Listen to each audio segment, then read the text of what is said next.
Hola a todos. El caso que os traigo hoy es el que os esbocé en el capítulo anterior de Klaus von Bülow, en el que hablaba de que precisamente el protagonista de esta historia fue asesor financiero de John Paul Getty, el que en su día fue el hombre más rico del mundo.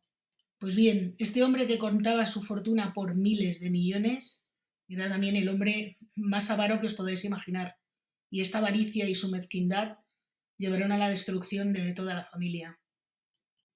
Una familia que además de mucho dinero tiene muchas historias turbias que contar, empezando por las aventuras extramatrimoniales del abuelo, los hijos e incluso los nietos, consumo de sustancias, muertes en extrañas circunstancias y un montón de cosas más. Y todo ello, en mi opinión, causado por la mezquindad, como ya decía antes, del patriarca de la familia, John Paul Getty. Y aunque esta historia no va a ser muy larga, no me quiero enrollar más y voy a empezar por el principio. Nuestra historia comienza cuando en el periódico Il Messaggero de Roma se recibe en el año 1973 una caja con una oreja, unos rizos pelirrojos y algo de sangre. Unos meses antes, John Paul Getty III había sido secuestrado en la Piazza Farnese de Roma a eso de las 3 de la mañana, cuando tenía solo 16 años. Al poco tiempo de desaparecer, la madre de John Paul Getty III recibió una nota que decía: Querida mamá, desde el lunes estoy en manos de unos secuestradores. No dejes que me maten. La madre, Abigail Harris, que estaba divorciada del padre de John Paul Getty III, de nombre John Paul Getty II, para sorpresa de nadie, apenas contaba con medios para sobrevivir ella misma y sus tres hijos, ya que el padre no les pasaba la pensión después del divorcio. Así que unos días después de este comunicado, cuando los secuestradores volvieron a ponerse en contacto con ella les comunicó que no contaba con medios para poder pagar el rescate, que por otra parte ascendía a 17 millones de dólares. Pero la escueta respuesta de los secuestradores fue: mira Londres. ¿Y quién estaba en Londres? Pues no era el padre de la criatura, era el abuelo. Pero el abuelo ignoró completamente la propuesta de su antigua nuera y decidió que no iba a pagar el rescate. Entre otras cosas porque su nieto ya había dado muestras de un carácter bastante violento y extraño, e incluso había llegado a los oídos del abuelo que había intentado simular su secuestro en varias ocasiones.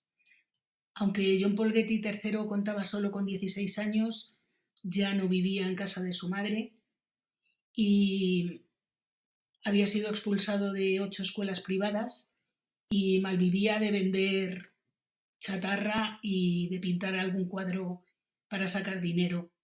Consumía todo tipo de sustancias y de vez en cuando hacía de extra en los estudios de Cinecittà. Pero es que su padre tampoco es que llevara una vida precisamente ordenada. Después de divorciarse de su madre, John Paul Getty II se casó con Tatiana Paul, una celebrity muy conocida en la época, y ambos se fueron a vivir a Marrakech, donde construyeron un palacio y se fundieron la fortuna familiar en fiestas y todo tipo de sustancias. Ellos se vanagloriaban de consumir una botella de ron y un gramo de esto que se mete por la nariz al día. Perdonad que a veces se utilice eufemismos, pero es que a YouTube no le gustan estas palabras. Tatiana Paul se hizo muy famosa por posar con ropa de alta costura de Yves Saint Laurent en su palacio de Marrakech y por haberle puesto a su único hijo el bonito nombre de Gabriel Galaxy Gramophone Getty. Claro, con ese ritmo de vida y sin trabajar, ya que el abuelo les había desheredado, era bastante complicado reunir 17 millones de dólares para pagar a los que tenían a su hijo encerrado. Así que nuevamente volvieron a mirar al abuelo, pidiéndole por favor que pagara. pero el abuelo no solo no dijo que no pagaba, sino que emitió el siguiente comunicado.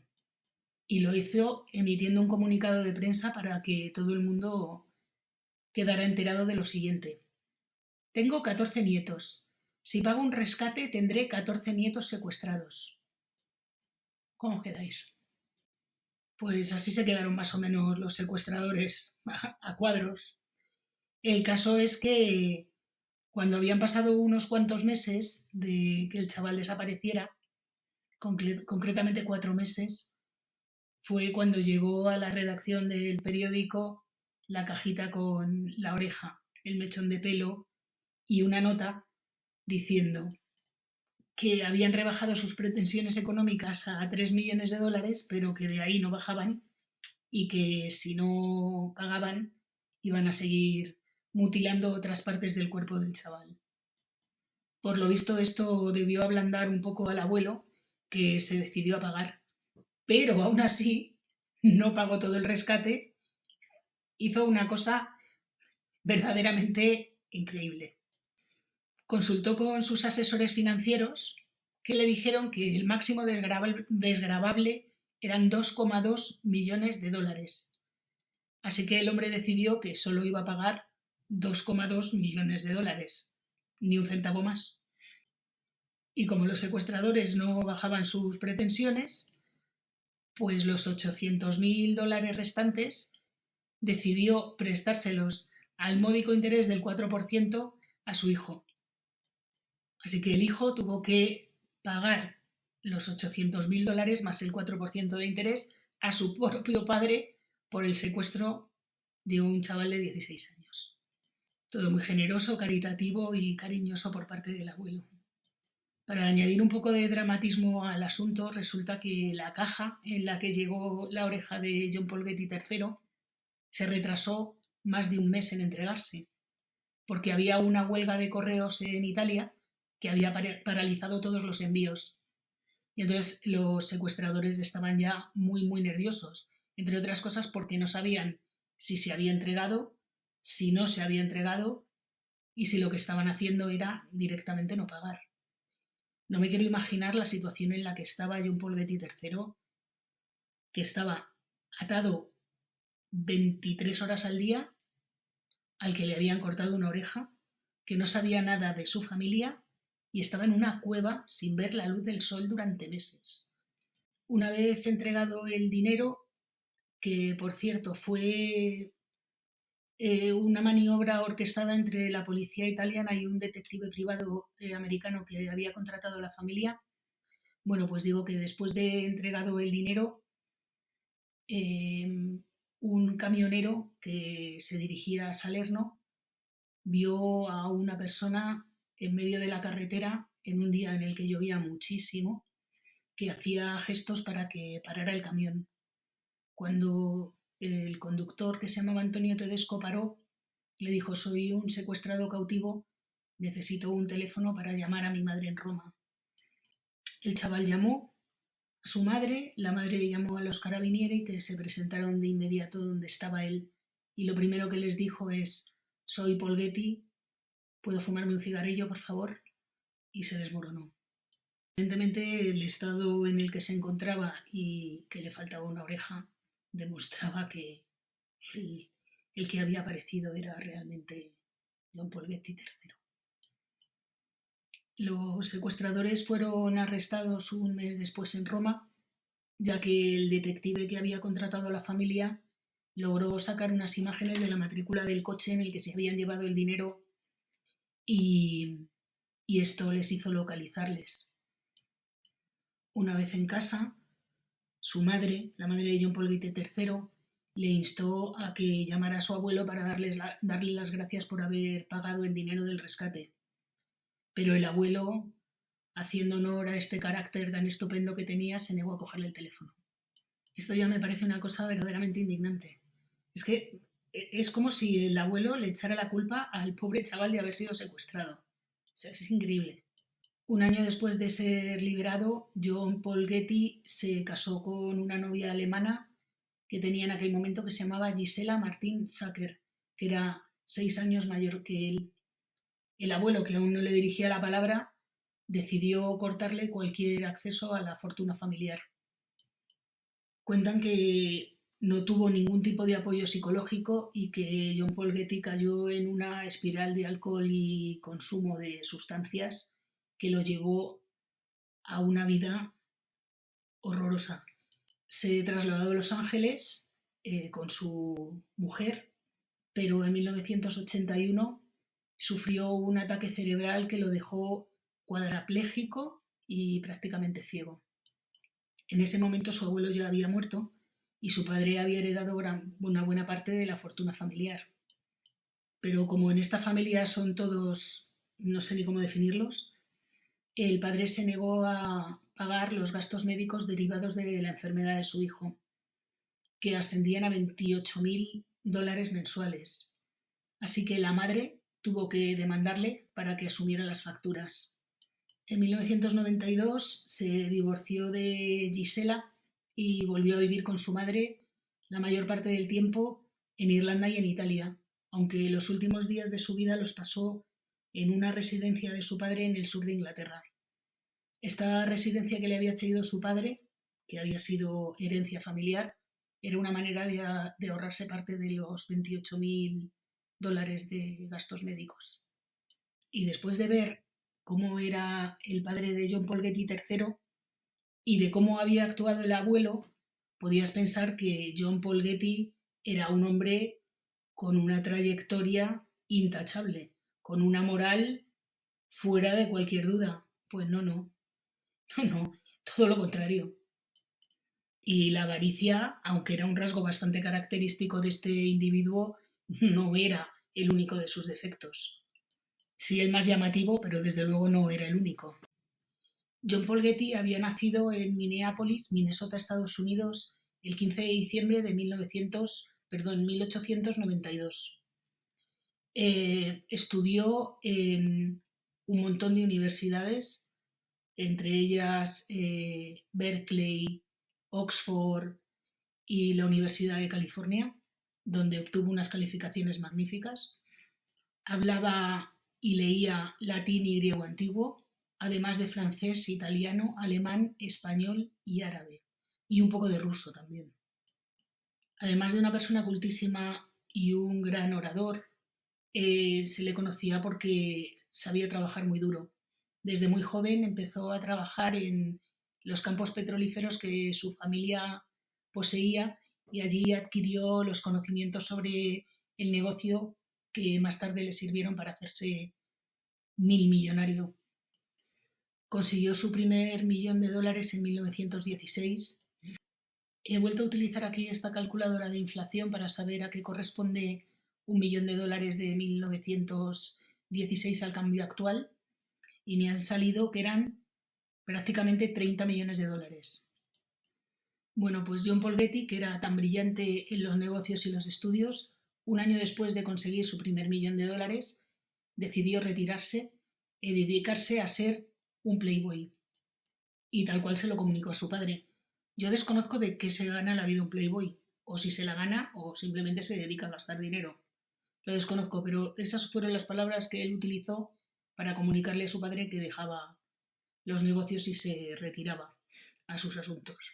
Aunque un par de años después volvió otra vez a los negocios familiares, su padre estaba muy descontento con él. No solo por cómo había actuado en este caso, sino porque tuvo que solucionar un problemilla que tuvo con una mujer que quedó embarazada de John Paul Getty y se desentendió completamente de ella. Su padre, que era una persona estupenda también como el hijo, pues, y le educó fenomenal por lo visto también, arregló el asunto con dinero, nada de reconocer a su hijo, nada. Cuando George Franklin Getty, que así se llamaba el padre de John Paul Getty, murió, no quería que su hijo estuviera en el negocio familiar porque pensaba que lo iba a llevar a la ruina. Así que le dejó simplemente $500.000 líquidos, que es muchísimo dinero, pero para la familia no debía ser tanto, y como un 5% de las acciones. Sin embargo, John Paul Getty maniobró para hacerse con el control del fideicomiso familiar y a partir de ahí empezó a hacer crecer el negocio como la espuma. Quizá su mayor logro fue convencer al jeque que mandaba en aquella época en Arabia Saudí para tener el control y la explotación de los pozos petrolíferos del país, y aquello le hizo hacerse inmensamente rico y a la compañía la más próspera del mundo. Se casó 5 veces y tuvo 5 hijos. De su tercer matrimonio nacieron John Paul Getty II, el padre de John Paul Getty III, y Gordon Getty, que digamos que fue el heredero de los negocios familiares. En un principio el heredero iba a ser George Franklin Getty, que era su primogénito, pero murió prematuramente en 1973 de un autodesvivimiento después de consumo de alcohol y todo tipo de sustancias. Su heredero, Gordon Getty, también ha tenido varios escándalos porque después de llevar un montón de años casado, como 20 años, se le descubrió que tenía una doble vida con una mujer con la que había tenido 3 hijas. Aún así, su mujer no se divorció de él. Supongo que sería por tema económico, porque por otra cosa no creo que fuera. Así que los hijos de este señor siguieron la línea de su padre y de su abuelo anteriormente. Uno de los episodios más aberrantes en la historia de este individuo, que no sé ni cómo calificar al individuo y a la historia en sí, es cuando a su hijo menor, Timothy, al que tuvo con su quinta esposa, le detectaron un tumor cerebral cuando el niño tenía 9 años. Le sometieron a un montón de tratamientos con los mejores médicos que había en la época, y el padre, en lugar de estar al lado del niño, lo único que decía es que los gastos médicos eran demasiado elevados y que rebajaran la factura, que aquello era insostenible. ¿Cómo una persona con miles de millones puede ser así? Es que no me lo explico. Y ser así además con su propia familia, con su hijo pequeño. Es increíble.